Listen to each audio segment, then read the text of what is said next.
Ang Diyos lamang ang hindi nagbabago. God is the same yesterday, today, and forever.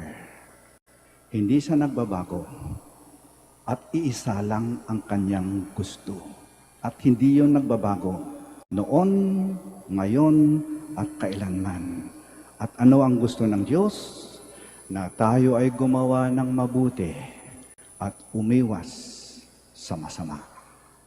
Simple at malinaw ang gusto ng Diyos. Kaya,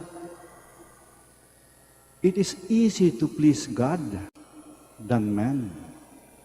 Kaya sabi nila, please God, not man. But God does not want to be pleased. God wants to be loved. Yan ang gusto ng Diyos.